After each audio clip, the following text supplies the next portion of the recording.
Hello बच्चों, कैसे हो आप सभी। आइए हम अपनी एक्सरसाइज को कंटिन्यू करते हैं। Exercise 12.2 question number 8। स्टेटमेंट देखिए, सबसे पहले क्या गिवन है। A spherical glass vessel has a cylindrical neck 8 centimetre long 2 centimetre in diameter. हमारे पास एक ग्लास है जिसकी जो नेक है वो एक सिलेंडर की शेप में है। ठीक है, देखिए जैसे हमारे पास कोई भी ग्लास है, इसकी जो नेक है ये सिलेंड्रिकल शेप में है। ठीक है, इसकी जो लेंथ है वो हमारे पास कितनी गिवन है, 8 सेंटीमीटर। ठीक है, और उसके बाद हमारे पास इस सिलेंड्रिकल पोर्शन का डायमीटर हमारे पास कितना गिवन है, 2 सेंटीमीटर। ये पूरा हमारे पास क्या है, इसका डायमीटर। डायमीटर क्वेश्चन में हमारे पास क्या गिवन है, 2 सेंटीमीटर। ठीक है, आगे देखिए, the diameter of spherical part is 8.5 centimetre. ये नीचे हमारे पास क्या है, स्फीरिकल पार्ट है, और ऊपर हमारे पास क्या है, एक सिलेंडर है। सिलेंडर की लेंथ हमारे पास क्या गिवन है, 8 सेंटीमीटर। डायमीटर हमारे पास क्या गिवन है, 2 सेंटीमीटर। और जो स्फीरिकल पार्ट है उसका डायमीटर हमारे पास क्या गिवन है, ये हमारे पास स्फीरिकल पार्ट का डायमीटर हो जाएगा, ये हमारे पास कितना गिवन है, 8.5 सेंटीमीटर। ठीक है, by measuring the amount of water it hold a child find its volume to be 345 centimetre cube. एक जो स्टूडेंट है उसने मेजर किया कि इस ग्लास के अंदर कितना पानी आ सकता है, तो उसने मापा कि इसके अंदर 345 सेंटीमीटर क्यूब पानी आ सकता है। ठीक है, यानी मतलब वॉल्यूम या फिर पानी कुछ भी बोल सकते हैं कि ये ग्लास कितनी वॉल्यूम को ऑक्यूपाई कर सकता है, 345 centimetre cube. Check whether she is correct taking the above as a inside measurement. हमें बताना है कि जो उस स्टूडेंट ने मेजर किया कि जो इसकी वॉल्यूम है 345 सेंटीमीटर क्यूब है, वो ठीक है या गलत है, हमें ये फाइंड आउट करना है। सबसे पहले जो जो चीज़ हमारे पास क्वेश्चन में गिवन है हम वो लिखते हैं। सिलेंड्रिकल पार्ट का रेडियस और सिलेंड्रिकल पार्ट की हाइट। देखिए सबसे पहले height of cylindrical part, height of cylindrical part क्या गिवन है हमारे पास, 8 सेंटीमीटर, 8 सेंटीमीटर। उसके बाद radius of cylindrical part, total diameter हमारे पास क्या गिवन है, 2।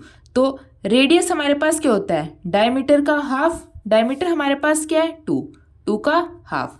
तो रेडियस हमारे पास क्या आ जाएगा, 1 सेंटीमीटर। ये रेडियस किसका आ जाएगा, सिलेंड्रिकल पार्ट का। अब नीचे हमारे पास क्या है, स्फीयर है, तो हम क्या लिखेंगे, रेडियस ऑफ स्फेरिकल पार्ट। ठीक है, स्फीरिकल पार्ट का रेडियस कैसे निकालेंगे, डायमीटर हमारे पास गिवन है, डायमीटर का हाफ रेडियस। डायमीटर हमारे पास कितना है, 8.5, 8.5 का हाफ। तो 8.5 को 2 से डिवाइड करेंगे तो रेडियस हमारे पास क्या आ जाएगा, 4.25, और यूनिट हमारे पास क्या चल रही है, सेंटीमीटर। ठीक है, अब हमने बताना है कि जो जो टोटल वॉल्यूम है वो हमारे पास कितनी आनी चाहिए, 345। अब कैसे निकालेंगे इसकी टोटल वॉल्यूम, कैसे निकालेंगे, देखिए टोटल वॉल्यूम ऑफ ग्लास। ऊपर हमारे पास क्या बन रहा है, एक सिलेंडर, और नीचे हमारे पास क्या बन रहा है, स्फीयर। अगर हम सिलेंडर की वॉल्यूम और स्फीयर की वॉल्यूम को ऐड कर देंगे तो टोटल ग्लास की वॉल्यूम हमारे पास आ जाएगी। ठीक है, तो हम क्या लिखेंगे, volume of cylinder plus volume of sphere. ठीक है, अब देखिए सिलेंडर की वॉल्यूम का फॉर्मूला हमारे पास क्या होता है, पाई आर स्क्वायर एच। स्फीयर की वॉल्यूम हमारे पास क्या होती है, 4/3 पाई आर क्यूब। ठीक है, पाई एज इट इज रहने देंगे, पाई क्योंकि हम लास्ट में वैल्यू पुट कर देंगे पाई की। क्वेश्चन में हमारे पास गिवन है पाई की वैल्यू हमें क्या यूज करनी है, 3.14। अब देखिए ये सिलेंडर का जो रेडियस है वो हमारे पास क्या गिवन है, 1 सेंटीमीटर। इसको हम R1 मान लेते हैं, इसको हम R2 मान लेते हैं। तो यहाँ पे R1 R2, R1 हमारे पास क्या गिवन है, 1, तो 1 का स्क्वायर इनटू में हाइट। हाइट हमारे पास क्या है सिलेंड्रिकल पार्ट की, 8 इनटू में 8 प्लस 4/3 इनटू में पाई इनटू R2। जो स्फीयर है इसका रेडियस हमने क्या निकाला है, 4.25, तो यहाँ पे 4.25 का क्यूब। ठीक है, अब देखिए यहाँ पे हमारे पास क्या हो जाएगा, 8 पाई, यहाँ पे 4 बाय में 3 पाई इंटू में 4.25 का क्यूब। ठीक है, अब पाई की वैल्यू हमने क्या रखनी है 3.14, तो 8 मल्टीप्लाई 3.14 प्लस 4 बाय में 3 इंटू में पाई की वैल्यू 3.14 इंटू में 4.25 का क्यूब।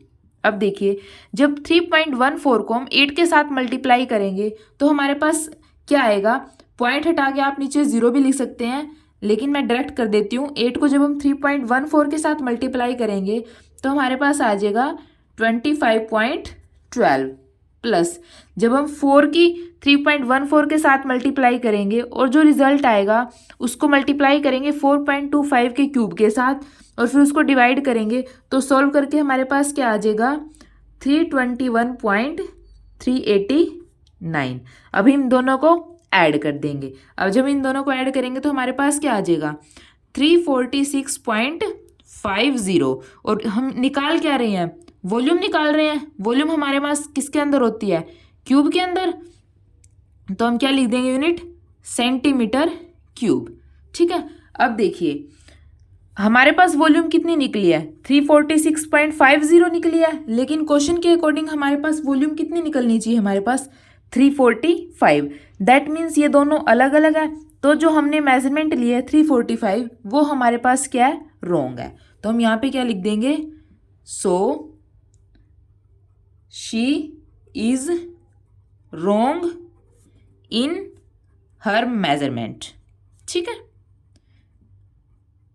बिकॉज क्योंकि हमारे पास वॉल्यूम हमने क्या निकाल लिया है, वॉल्यूम हमने क्या निकाल लिया है 346.50 सेंटीमीटर क्यूब। ये हमारे पास क्या आई है वॉल्यूम, क्वेश्चन के अकॉर्डिंग क्या थी 345। ठीक है, आपको हर एक चीज़ का रीज़न लिखना है बच्चा, ताकि आपके कोई भी मार्क्स डिडक्ट ना हो। अगर आपको वीडियो अच्छी लगी हो तो प्लीज़ इसको लाइक कीजिए और निहान क्लासेस को सब्सक्राइब कीजिए। Thank you.